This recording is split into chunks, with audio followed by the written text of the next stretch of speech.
I remember one occasion, the governor and the Democratic leadership had agreed on a budget plan that would have required about $1 billion of increased revenues, and the Republican members were refusing to vote for that, even though the governor, being a Republican, had agreed to this. And so we recognized that if that was not adopted, it would probably result in a fair-sized chunk coming out of the university's budget. This was directly related to what we could expect to get for the university in that year. And so we had planned, a couple of months beforehand, an event at our house for a particular weekend where we had then Regent Roy Brophy, who had a 46-foot boat up at our house with his boat tied up at our dock, and also Ron Brady, who was the vice president for business finance, who had a boat tied up at our house, and these boats were tied up like back to back at the dock there, and we'd invited, I don't know, 30, 35 other people. This was to be a weekend, I think a holiday weekend, maybe the 4th of July or something like that, not realizing that the budget was still going to be being haggled out here in the Capitol.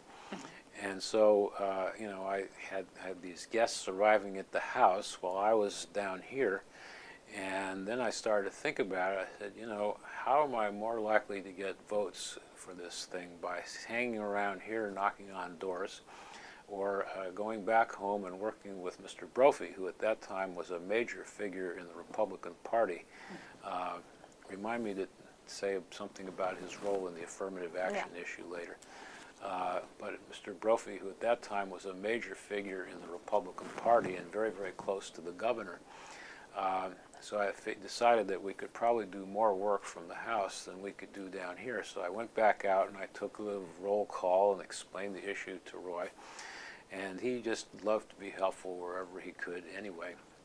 And so we started this going where he was in his boat with one of those handheld cell phones that was about that big in those days, And so we made a list of members who we thought he might be able to have some influence with. And so he'd be calling out from that phone, but then we'd leave as the return number a phone up in the house, because if you just use one phone line, you leave a message, they call back, the line's busy, you never get these connections made. So I'm running back and forth between his boat and the house with these handheld This phones is your going party. back and forth. This is the party, and people are arriving. Hi, welcome, excuse me. And they're saying, what's going on here? What's going on here? No, was this a family party No, or a no, business no. party? Well, kind of social. It was, business slash social. I mean, some people. But you had people. But these were not family members. Yeah. These were good people and good friends and so forth. But some Capitol people and some university people and so forth. And so I'd be running back and forth. And it was a fairly long distance there, and people couldn't figure out what was going on. And I didn't even have time to explain it. We were just really working.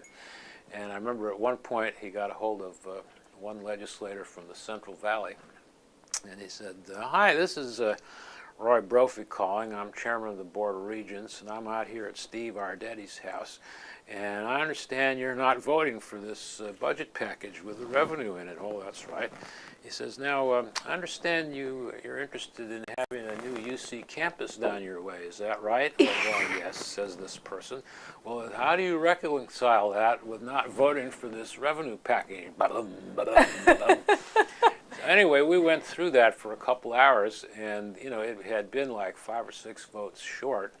And I think we turned around 5 or 6 votes just in that afternoon from the House out there. Larry Hirschman and a member of his staff were down here keeping an eye on things from the gallery in the Assembly while we were working the phones from out there.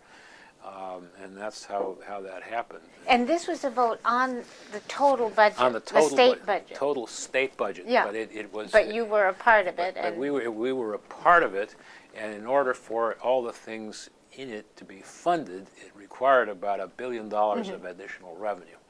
And if that part fell out, then of course $1 billion worth of expenditures would have fallen out. Do you think this was the Wilson regime? No, this was Duke Or Majan. this was still Duke Majan? This was Duke Majan. This was Duke Majan. Yeah. And then Gardner was president at that time.